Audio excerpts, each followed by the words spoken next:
signal jamming Helios security system is coming from that comms facility. Get in there, switch it off, because things are getting really interesting up here, kiddo, and in a not fun kind of way. Greetings gamers, I'm Eurogamer's YouTube editor Ian Hickton, and boy do I have a surprise for you.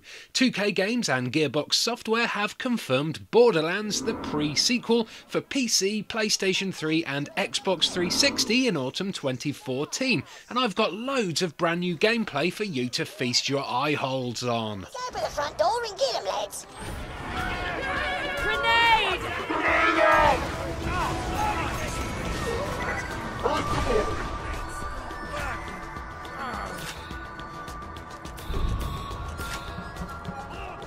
Something to kill!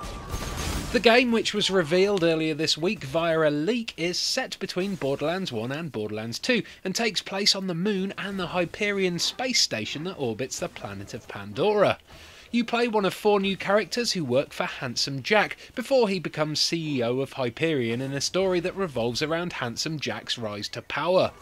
The characters are Athena the Gladiator, who was a Crimson assassin from the secret armory of General Nox expansion to Borderlands 1. There's Wilhelm the Enforcer, who was the first big boss encounter in Borderlands 2. There's Nisha the Lawbringer, known as the Sheriff of Lynchwood in Borderlands 2, and finally you get to play as Claptrap the Frag Trap. This is the Claptrap first encountered at the beginning of the first Borderlands and the last surviving Claptrap unit during Borderlands 2. When playing as Claptrap, the camera is lowered in a GoldenEye Oddjob kind of way, but he has upgraded abilities to make up for that. Gonna make you jump!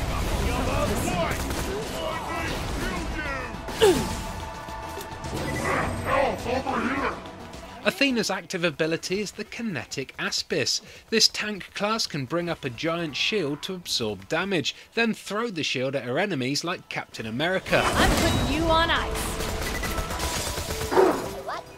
I bloody want you to live, so I can snap your smug neck myself. You what, mate? Yeah, feel free to be killed by any of my highly professional minions.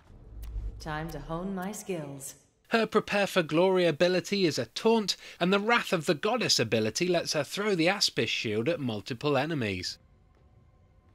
The pre-sequel adds new elemental effects and weapon types. The Cryo effect means you are essentially shooting ice bullets, slowing enemies down and eventually freezing them.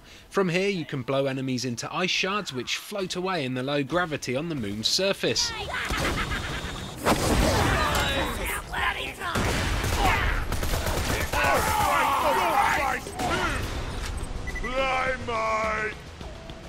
A new weapon type is the laser, which fires everything from Star Wars style beams to huge constant rays that rekindle memories of the proton pack weapon from Ghostbusters.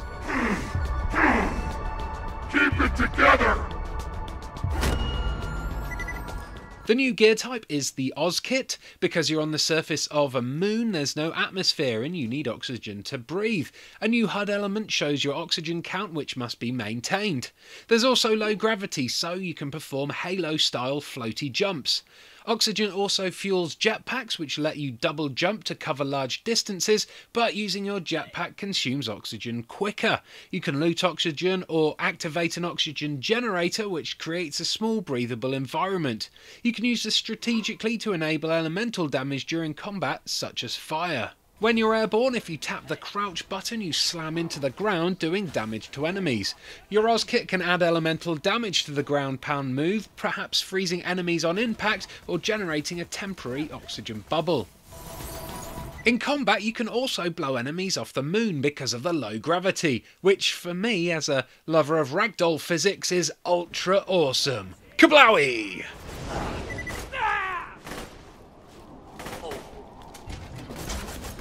Enemies also wear oxygen helmets. If you shoot them, the enemy can't breathe and takes damage.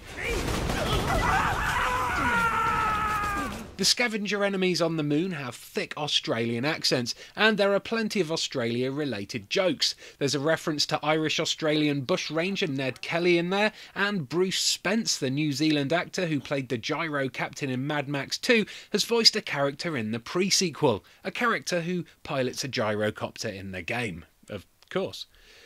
Borderlands 2, the pre-sequel, was built using the existing Borderlands 2 engine and will launch on the Xbox 360, PS3 and PC only, and Randy Pitchford confirmed that there is no next-gen version.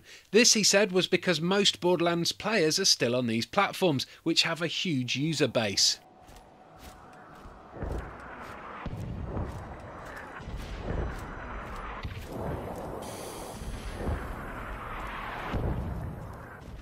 For more on Borderlands, the pre-sequel, head on over to our website Eurogamer.net right now and give Wesley Yin-Pool's awesome preview a read, which features an interview with Randy Pitchford. And if you enjoyed this video, don't forget to give us a like and subscribe.